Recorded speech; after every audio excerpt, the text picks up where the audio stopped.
আমি প্রদ্যুৎ মণ্ডল, নবসন তুষ্টচরণ হাই স্কুলের ভূগোল বিভাগের শিক্ষক।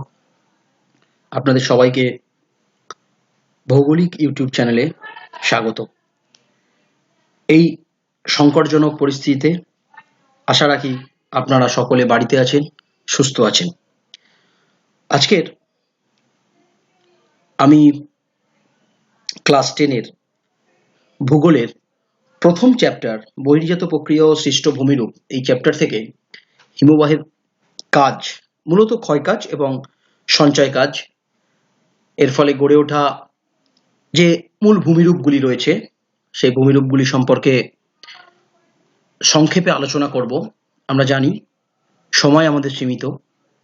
মূলত এই পাঠটুকু হিমবাহের কাজ বা নদীর কাজ, বায়ুর কাজ, এটা অনেক স্কুলেই সিলেবাসটা কভার আপ হয়ে গেছে।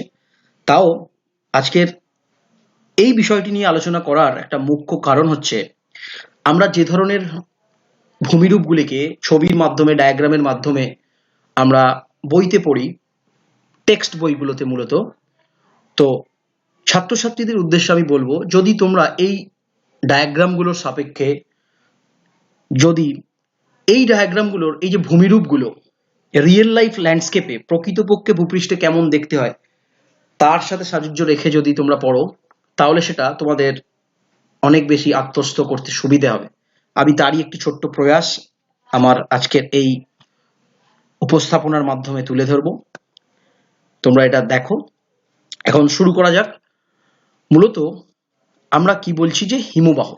এখন হিমবাহ কথাটা যদি আলোচনা করি, বলি এক কথা, হিমবাহ হচ্ছে বরফের স্তূপ। শুধু বরফের স্তূপ বললে ভুল হবে, চলমান বরফের স্তূপ, মূলত উচ্চ পার্বত্য অংশে এবং উচ্চ অক্ষাংশে, যেখানে তাপমাত্রা 0 ডিগ্রি সেন্টিগ্রেডের নিচে থাকে, সেই সমস্ত জায়গাগুলোতে তুষারপাত হয়। এবং সেই তুষারপাত থেকে, তুষারগুলো যখন তুষারপাত হয়, সেই তুষার থেকে আমরা জানি যে নেভেতে পরিণত হয়, নেভে থেকে ফার্ন হয়, সেই ফার্ন থেকে একটা বৃহদাকার বরফের স্তূপ হয়। সেই বরফের স্তূপটা, যেটাকে আমরা হিমবাহ বলছি, মাধ্যাকর্ষণ শক্তির টানে পার্বত্য উপত্যকা দিয়ে নিচের দিকে নামতে থাকে। এই নিচের দিকে নামতে থাকার সময় তার চাপে এবং যে ক্ষয় প্রক্রিয়ার ফলে বিভিন্ন ধরনের সে ভূমিরূপ গড়ে তোলে।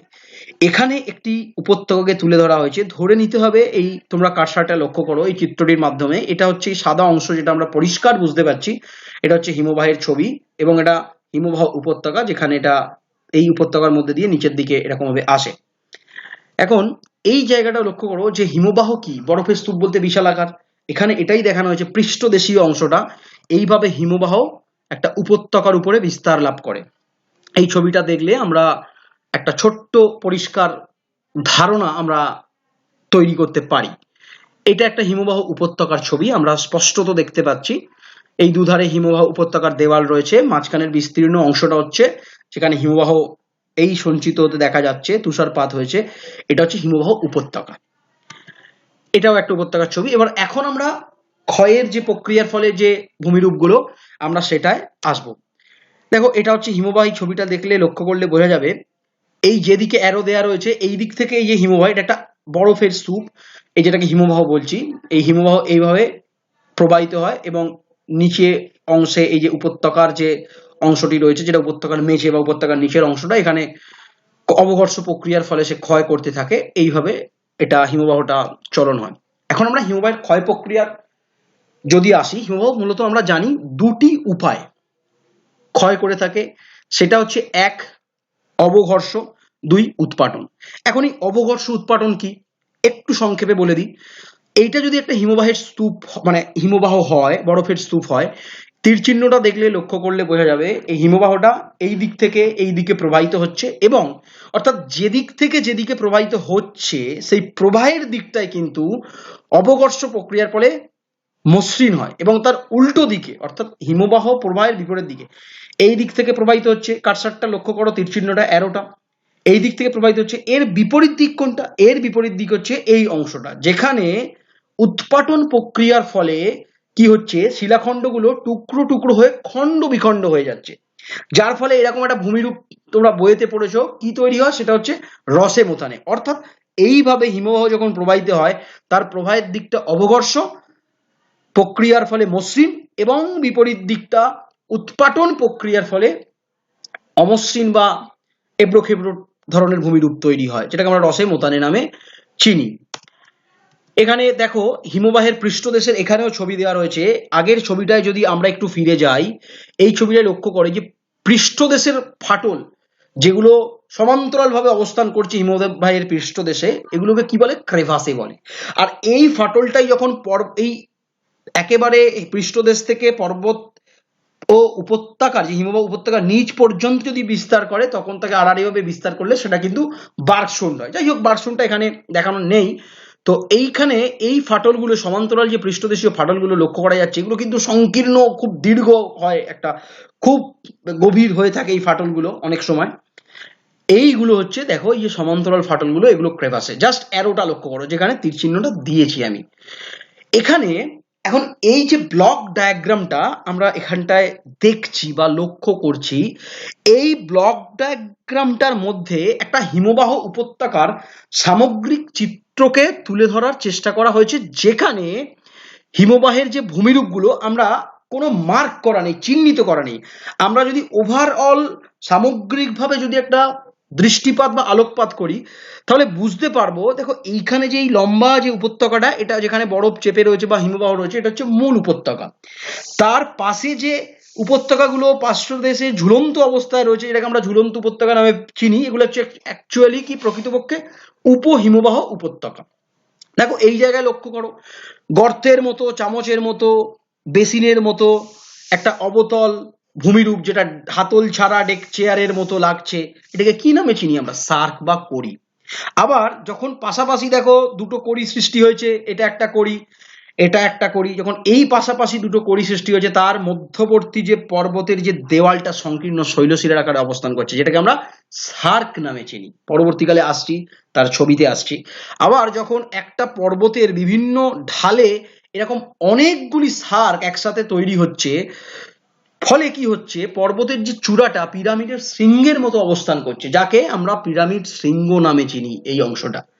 বা অনেক সময় এটাকে হর্নও বলা হয়, হর্ন বলা হয়, পিরামিডাল পিক ইংরেজিতে বলা হয়, এক কথায় পিরামিড শৃঙ্গ।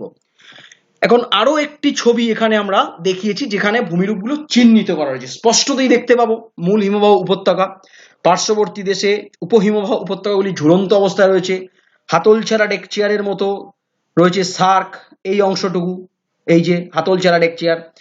আবার দুটো সার্কের মধ্যবর্তী অংশ সংকীর্ণ শৈলশিরার মতো এরিটি, এই যেটাকে হর্ন বললাম পিরামিড পিক। যদি সার্কের মধ্যে ছোট যে সার্ক হ্রদ যদি তৈরি হয়, তাকে অনেক সময় টার্ন নামে চিহ্নিত করা হয়। আর এই একটা সার্কের মধ্যে যদি এই হ্রদগুলো মানে সিঁড়ির মতো ধাপে ধাপে ধাপে ধাপে তৈরি হয়, তখন তাকে এখানে দেখো প্যাটার্ন স্টার লেক বলা হয়। অনেক সময় দেখতে হয় সেই মুক্তের মালা যেমন পরপর মুক্ত গেঁথে গেঁথে গেঁথে গেঁথে গেলে যেরকম দেখতে লাগে, ঠিক সেরকমই অনেক সময় এটাকে দেখতে লাগে।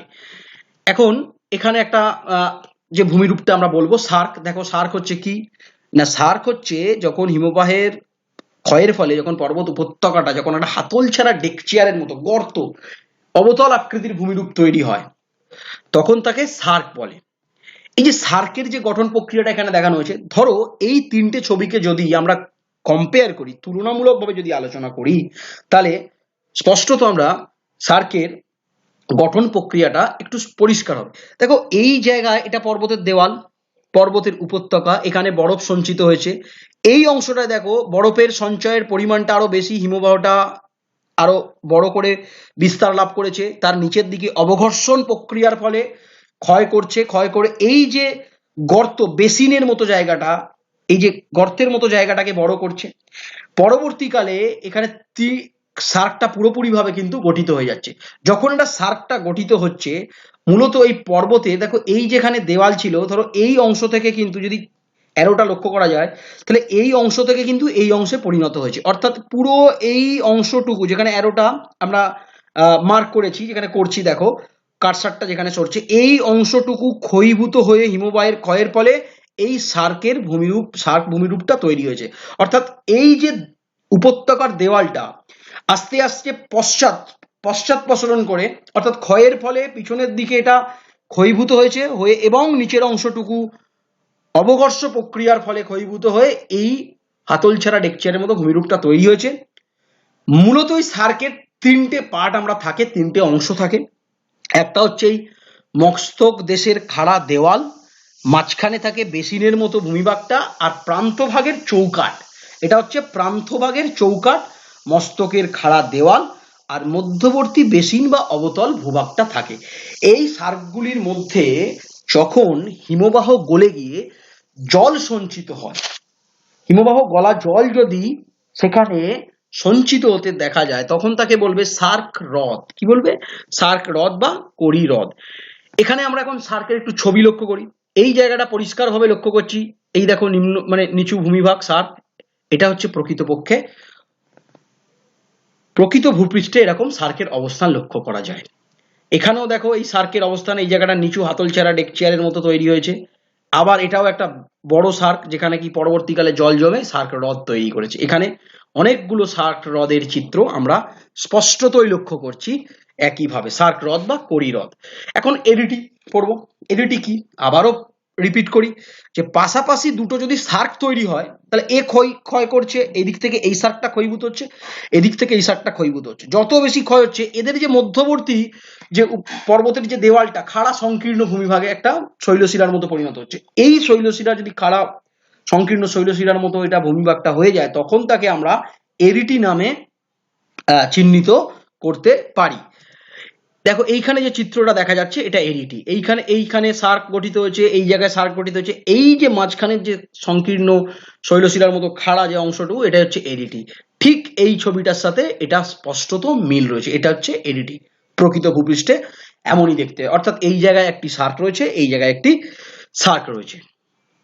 এটাও একটা এরিটি। এবারে আসবো পিরামিড পিক। আমরা সকলেই জানি, আগেও বলেছি, যে পিরামিড পিক কি না, যখন পর্বতের বিভিন্ন ঢালে যখন হিমবাহের ক্ষয়ের ফলে অনেকগুলো যখন সার্ক তৈরি হয়, তখন পর্বতের শৃঙ্গটা চূড়ার মতো, পিরামিডের চূড়ার মতো অবস্থান লাভ করে, যেটাকে আমরা পিরামিড শৃঙ্গ বা পিরামিড শিক বলে থাকি। এখানে সেটা আমরা লক্ষ্য করছি। এটা হচ্ছে পিরামিড পিক। এই দেখো এইখানে একটা পিরামিড পিক দেখানো হয়েছে। এখানে ক্ষয় করেছে, এখানে ক্ষয় করেছে। শৃঙ্গটা পুরো পিরামিড পিকের মতো বা পিরামিড শৃঙ্গের ন্যায় অবস্থান করছে। এবারে প্যাটার্ন স্টার লেকের কথা আসি। একটা যখন সার্ক তৈরি হয়, সার্কের মধ্যে যদি কতগুলো ধাপে ধাপে সিঁড়ির ন্যায় যদি হ্রদ তৈরি হয় ছোট ছোট, সেই সিঁড়ির ন্যায় হ্রদ তৈরি হলে, এই যে ছোট ছোট ছোট ছোট সিঁড়ির ন্যায় যে হ্রদটা তৈরি হচ্ছে, সেটাকে আমরা কি বলছি? প্যাটার্ন স্টার লেক বলে থাকি। ঠিক যেন মনে হবে এই দেখো ছোট ছোট ধাপের ও সিঁড়ির ন্যায় এই হ্রদগুলো তৈরি হয়েছে, এবং যেন মনে হচ্ছে কেউ যেন মুক্তোর মালা যেরকম ভাবে গাঁথে, সেই মুক্তগুলোকে পরপর সাজিয়ে দিয়েছে। এটাকে প্যাটার্ন স্টার লেক নামে অভিহিত করা হয়। হিমদ্রোণীতে আসি। হিমদ্রোণী কি? একটি কথায় বলতে গেলে হিমবাহ সৃষ্ট যে উপত্যকা, তাকেই আমরা হিমদ্রোণী বলে থাকি। আচ্ছা, হিমবাহ যে উপত্যকা তৈরি করে তাকে হিমদ্রোণী বলে থাকি। হিমদ্রোণীটা সবসময় দেখতে হয় কি, ছবিটা তাকে বুঝতে পারছি, ইউ শেপ, ইউ আকৃতির উপত্যকা হবে সবসময়। অর্থাৎ বিজ্ঞানীরা একে বলেছে, ভূবিজ্ঞানীরা, যে হিমবাহ উপত্যকাকে ক্যাটেনারি কার্ভের সাথে তুলনা করা যায়। এখন ক্যাটেনারি কার্ভ কি? অর্থাৎ বলছি, যদি দুটো সুতোকে, একটা সুতোর দুটো প্রান্তকে ধরে তার ঠিক মাঝ বরাবর একটা যদি ঢিলকে তোমরা ঝুলিয়ে দাও, একটা ঢিলকে ঝুলিয়ে দিলে ঠিক সুতোটা যে কার্ভটা ফর্ম করবে, গঠন করবে, সেটা হচ্ছে ক্যাটেনারি কার্ভ বলে। ওরকমই শেপটা নেয়। এক কথায় ইউ আকৃতির হিমবাহশিষ্ট উপত্যকাকে আমরা হিমদ্রোণী বলছি, যেটা এখানে দেখানো হয়েছে। ঠিক দেখো এই যে উপত্যকাগুলো একটা ইউ শেপ আছে না, নদীর সাথে এর তফাৎ কি? নদী উপত্যকা ভি হবে আর হিমবাহ সৃষ্ট উপত্যকা ইউ হবে। এইখানে দেখো, এইখানে ইউ আমি লাল দিয়ে মার্ক করেছি, ইউ ফর্ম করেছে। ধরে নাও এটা একটা সুতো, এইখানে ধরে থাকলে, এই পয়েন্টে ধরে থাকলে যদি মাঝখানে কেউ ঢিল বেঁধে দেয়, তাহলে এইরকম একটা কার্ভ ফর্ম করে, যেটাকে ক্যাটেনারি কার্ভ বলা হয়। এতে হিমবাহ সৃষ্ট উপত্যকাটাও ক্যাটেনারি কার্ভের সাথে তুলনা করা যায়, কম্পেয়ার করা যায়। এই হচ্ছে হিমবাহ সৃষ্ট উপত্যকা। হিমদ্রোণী কিভাবে তৈরি হয়েছে, এটা ছোট্ট একটা গঠনগত ইতিহাস আছে। হিমবাহ মানে যখন পৃথিবীতে যখন হিমযুগ এসেছিল, তখন সারা পৃথিবীতে প্রায় বরফ বা হিমবাহ সঞ্চিত হয়েছিল। তখনই হিমবাহ সৃষ্ট মূল যে ভূমিরূপগুলো বেশিরভাগ তৈরি হয়েছিল। বলছে হিমবাহ বা হিমযুগের আগে যে নদী উপত্যকাগুলি ছিল, সেগুলো ভি শেপে, ভি আকৃতির ছিল। পরবর্তীকালে হিমযুগে ওই উপত্যকাগুলির উপরে নদীর জল বরফে পরিণত হয়েছে, বরফ জমেছে, বরফ সঞ্চিত হয়ে গেছে সেখানে। এবার ওই বরফ সঞ্চয়ের ফলে সেই উপত্যকার নিচে ক্ষয় করতে করতে হিমবাহ সেই ভি আকৃতির উপত্যকাকে ইউ আকৃতিতে পরিণত করেছে, অর্থাৎ দ্রোণীতে পরিণত করেছে। পরবর্তীকালে হিমযুগ যখন কেটে যায়, হিমযুগ যখন চলে যায়, ওই বরফ মুক্ত হলে বা হিমমুক্ত হলে সেই যে উপত্যকাটি উন্মুক্ত হয় ভূপৃষ্ঠে, সেটা দেখতে ঠিক হয় ইউ শেপের, আগের যে ভি শেপ থেকে ইউ শেপে পরিণত হিমদ্রোণীতে পরিণত হয়ে যায়। এখানে সেটাই দেখানো হয়েছে। দেখো ইউ শেপের একটা হিমদ্রোণী। এখন আসবো ঝুলন্ত উপত্যকা, যেটাকে ইংরেজিতে বলা হয় হ্যাঙ্গিং ভ্যালি। কেন এরকম নাম দেওয়া হলো? অর্থাৎ উপত্যকা ঝুলন্ত অবস্থায় রয়েছে, তাই ঝুলন্ত উপত্যকা। খালি আমাদের জানতে হবে এর পিছনে কারণটা কি, যুক্তিটা কি। দেখো এই যে এটা হচ্ছে হিমবাহ সৃষ্ট মূল উপত্যকা, অর্থাৎ মূল হিমবাহের উপত্যকা। এর পাশে এই যে উপত্যকাটি মূল হিমবাহের পাশে ঝুলতে দেখা যাচ্ছে, এটা হচ্ছে উপহিমবাহ উপত্যকা, যেগুলো কিনা এই মূল হিমবাহের পার্শ্বে ঝুলন্ত অবস্থায় রয়েছে, অর্থাৎ এগুলোই ঝুলন্ত উপত্যকা। কেন এমন হয়? হওয়ার কারণটা কি? হওয়ার কারণটা হচ্ছে নদীর ক্ষেত্রে আমরা দেখেছি, নদীর ক্ষেত্রে কি হয়, একই লেভেলে এসে প্রায় মূল নদীর সাথে উপনদী এসে মিলিত হয়, কিন্তু হিমবাহের ক্ষেত্রে সেটা হয় না। হিমবাহের ক্ষেত্রে মূল হিমবাহ উপত্যকাটা নিচে থাকে, দুই পার্শ্বের দিকে অনেকটা উপরে ঝুলন্ত অবস্থাতে উপহিমবাহ উপত্যকাগুলি থাকে। এর কারণটা হলো মূল হিমবাহ উপত্যকার যে হিমবাহগুলো অবস্থান করে তার ক্ষয় করার ক্ষমতা অধিক, সে অধিক ক্ষয় করে এইরকম ভাবে নিচে অবস্থান করে। আর উপহিমবাহগুলোর ক্ষয় করার ক্ষমতা তুলনামূলকভাবে কম হওয়ায় তারা তুলনামূলক কম ক্ষয় করে মূল হিমবাহের উপরের দিকে ঝুলন্ত অবস্থায় অবস্থান করে, তাই ঝুলন্ত উপত্যকার সৃষ্টি হয়। এটা একটা ব্লক ডায়াগ্রাম, সিম্পলি একটা ইমাজিনারি ডায়াগ্রাম। এটা এখানে জাস্ট বোঝানোর জন্য করা হয়েছে। ধরে নাও এই যে সাদা অংশটা, এটা হচ্ছে একটা মূল হিমবাহ উপত্যকা, ঠিক তার এই পার্শ্বে যে অংশটা আমরা দেখছি, কারসারটা লক্ষ্য করলে বুঝতে পারবো, এই অংশটি যেটা ঝুলন্ত অবস্থায় রয়েছে এটা হচ্ছে ঝুলন্ত উপত্যকা। ওকে, এখন এখানে কয়েকটা ছবি দেখাই। এটা হচ্ছে দেখো একটা হ্যাঙ্গিং ভ্যালি বা ঝুলন্ত উপত্যকার একটা স্পষ্ট চিত্র এখান থেকে লক্ষ্য করা যাচ্ছে। এটা মূল হিমবাহ উপত্যকা, তার উপস্থিত এই পাশে এইটা ঝুলন্ত, মানে এর উপরে এটা ঝুলন্ত অবস্থায় রয়েছে। এখানেও তাই, এটা মূল হিমবাহ, এটা হচ্ছে ঝুলন্ত অবস্থায় রয়েছে। পরবর্তীকালে এখান থেকে ঝুলন্ত উপত্যকা থেকে অনেক সময় জলপ্রপাত সৃষ্টি হয়।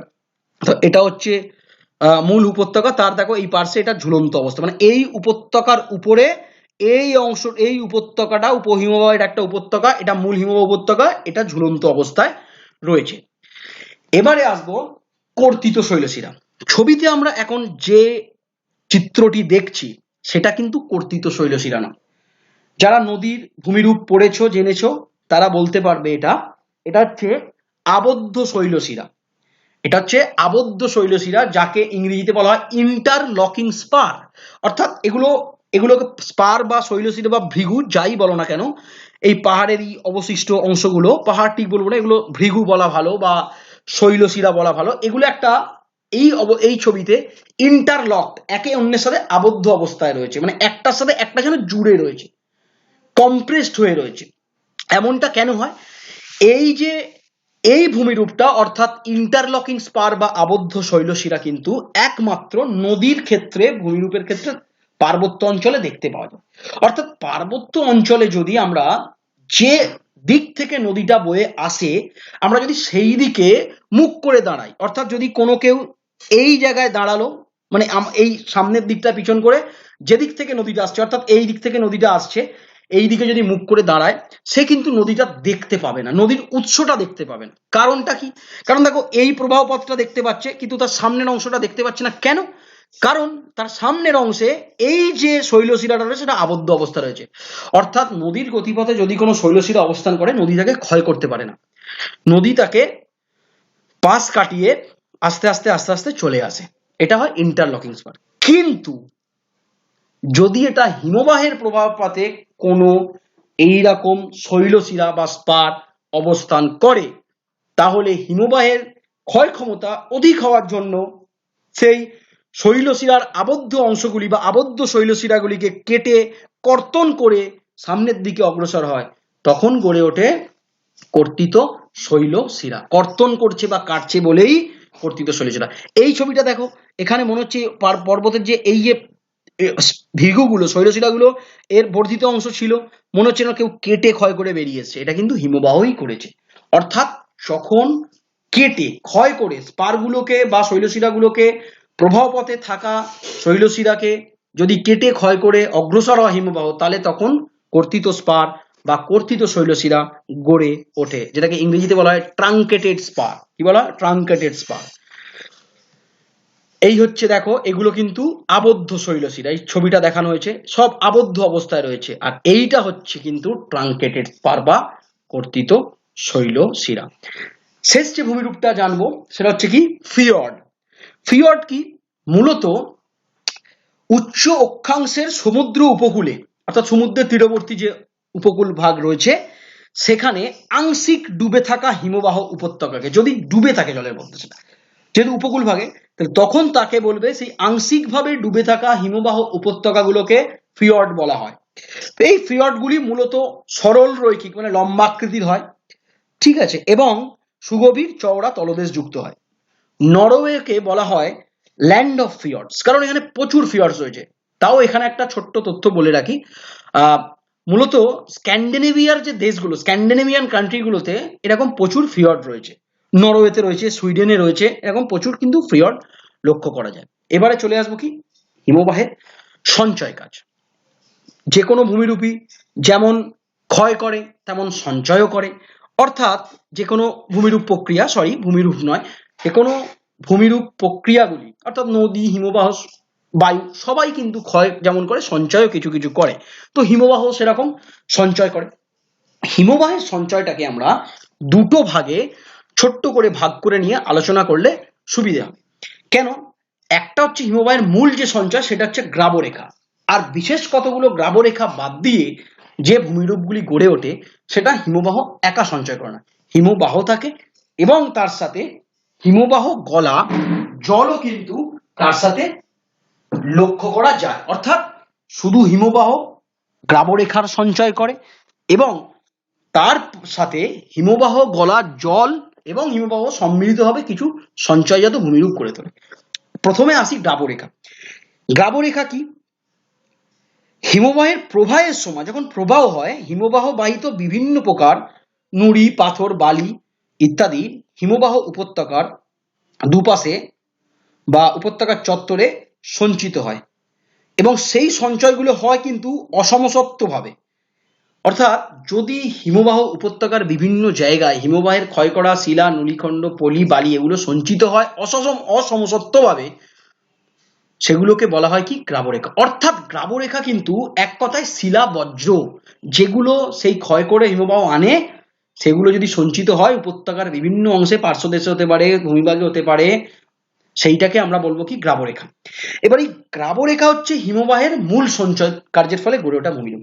গ্রাবরেখাকে আমরা বিভিন্ন ভাগে ভাগ করতে পারি বা বিভিন্ন নামে চিনি, এবং সেটা চিহ্নিত করা হয় এটা কোন জায়গায়, উপত্যকার কোন জায়গায় অবস্থান করছে সেই অনুসারে, এবং সেটা কি ফর্ম, কি শেপে বা কি আকৃতিতে সেটা সেটা সঞ্চিত হয়েছে তার উপরে। দেখো এখানে অনেকগুলো ক্লাসিফিকেশন করা আছে। এক হচ্ছে পার্শ্ব গ্রাবরেখা। যদি উপত্যকার পার্শ্বদেশে, হিমবাহ উপত্যকার পার্শ্বদেশে সঞ্চিত হয়, তাকে পার্শ্ব গ্রাবরেখা বলে, এই যে পার্শ্ব গ্রাবরেখা। মধ্যবর্তী গ্রাবরেখা কি?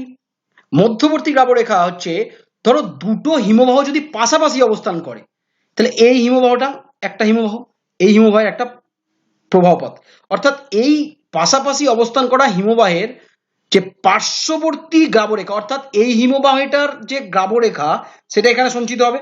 আবার এই যে হিমবাহটার গ্রাবরেখা, এটা পার্শ্বীয় গ্রাবরেখা এখানে সঞ্চিত হবে। অর্থাৎ দুই হিমরেখার পাশাপাশি অবস্থান করলে তাদের মধ্যে অবস্থিত যে গ্রাবরেখাগুলি, অর্থাৎ এই যে হিমবাহটা রয়েছে তার পার্শ্বীয় গ্রাবরেখা এবং এই হিমবাহের পার্শ্বীয় গ্রাবরেখা সম্মিলিতভাবে এই দুই হিমবাহের মধ্যবর্তী গ্রাবরেখাটা সঞ্চয় করবে।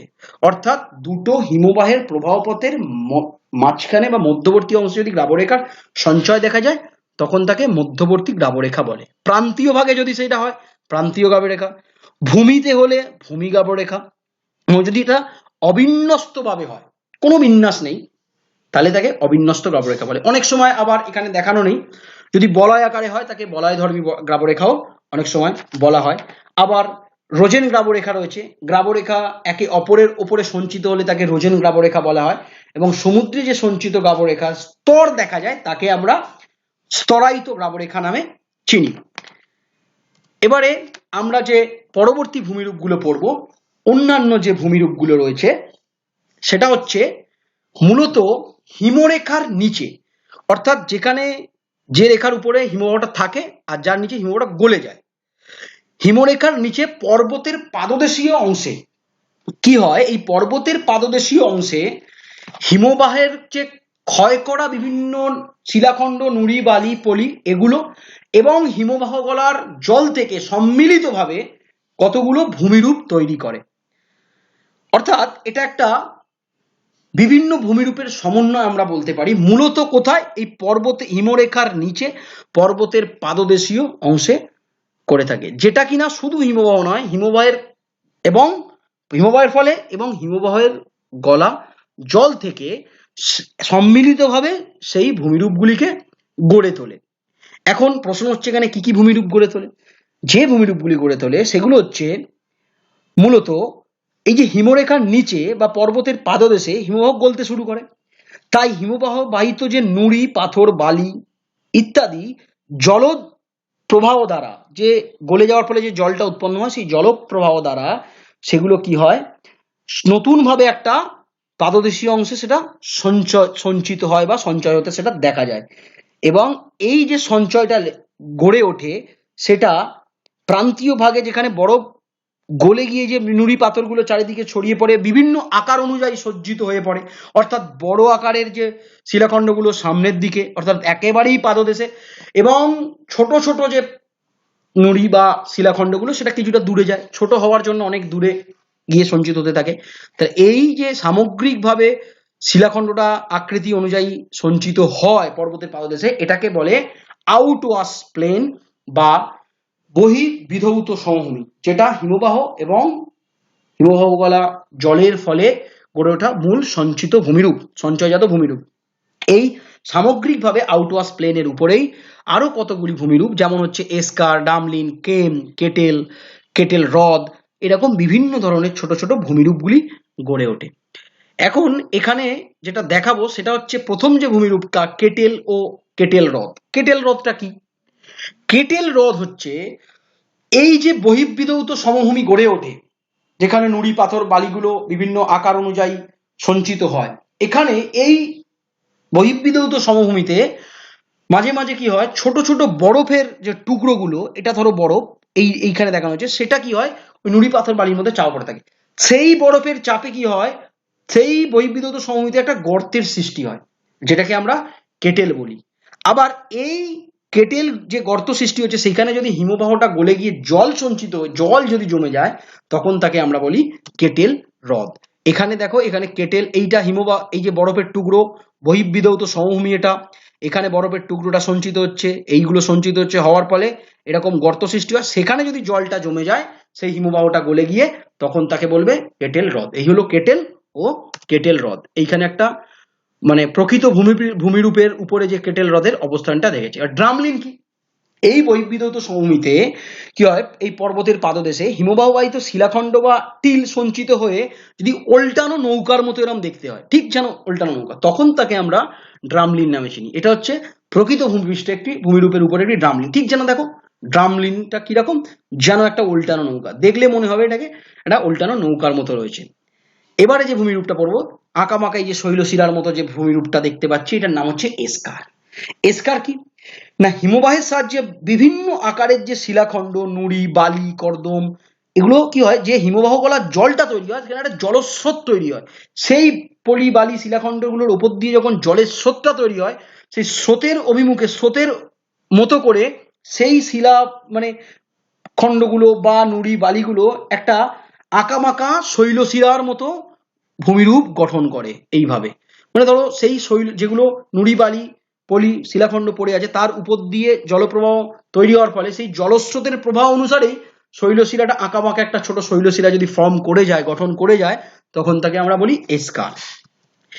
এই হচ্ছে আরো একটা স্কারের ছবি, এখানেও একটা স্কার দেখানো হয়েছে। কেম, কেম কি?